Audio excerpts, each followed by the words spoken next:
আমরা রোজা কেন রাখি? What's the main purpose? মোহতারাম, রমাদানের উদ্দেশ্যটা হচ্ছে আল্লাহ আজ্জা ওয়া জাল্লার নৈকট্য অর্জন করা। আল্লাহ আজ্জা ওয়া জাল্লা তিনি আদেশ করেছেন, এই আদেশের রেসপন্সে আমাকে রোজা রাখতে হবে। কিন্তু উলামা ইকরাম বিশেষ কিছু মাকাসিদ আমাদেরকে দিয়েছেন। শুধু আল্লাহ আজ্জা ওয়া জাল্লার এই কমান্ডের রেসপন্স নয়, বরং উদ্দেশ্য হচ্ছে এই রমাদানের মধ্য দিয়ে আমার জীবনটাকে পরিবর্তন করতে হবে। শুধু খাবার এবং পানাহার থেকে বিরত থাকা নয়, বরং ওয়াকাফুস সামঈ ওয়াল বাসারি ওয়াল লিসানি ওয়া সাইরিল জাওয়ারিহি আনিল আসামি, আমার জিহ্বাটাকে কন্ট্রোল করতে হবে। আমার শরীরের প্রত্যেকটা লিম যেটাকে বলতে পারি, আমাদের শরীরের হাত পা সবগুলাকে কন্ট্রোল করতে হবে। এমন কিছু করা যাবে না যেগুলো করলে পরে আল্লাহ আজ্জা ওয়া জাল্লা নারাজ হবেন। মানে এই সমস্ত কাজগুলো করতে হবে যেগুলো করলে পরে আল্লাহ আজ্জা ওয়া জাল্লার রাজামন্দি হাসিল করা যায়। শেখ হাফেজ মাওলানা মুস্তাফিজুর রহমানী, আমরা জানি রোজা মানে হচ্ছে খাবার বা ওয়াটার বা ফুড থেকে পরিহার করা বা অ্যাভয়েড করা, না খাওয়া। তো এখানে তো শোনা যাচ্ছে যে আরো অনেক কিছু আছে অন্তর্ভুক্ত। Why is that? আমাদের কনসেপ্টটা হচ্ছে না শুধু খাবার খাবো না, পানি পান করবো না, দ্যাটস ইট, এটার নাম হচ্ছে রোজা।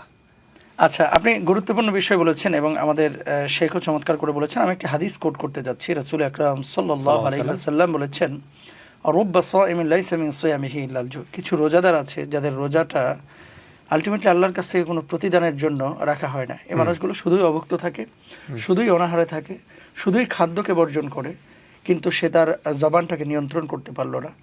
যেই জিহ্বা দিয়ে সে খারাপ কথা বলতো আগে এখনও বলছে, যে চোখ দিয়ে খারাপ জিনিস দেখতো এখনও দেখছে, যে হাত দিয়ে খারাপ কাজ করতো সেই কাজটি এখনও করছে, যে হারামের সাথে সম্পৃক্ত ছিল তার হৃদয়টা সেই হারামের সাথে এখনও রেখেছে, তাহলে আসলে এই রোজাটা কোনো কাজে লাগবে না।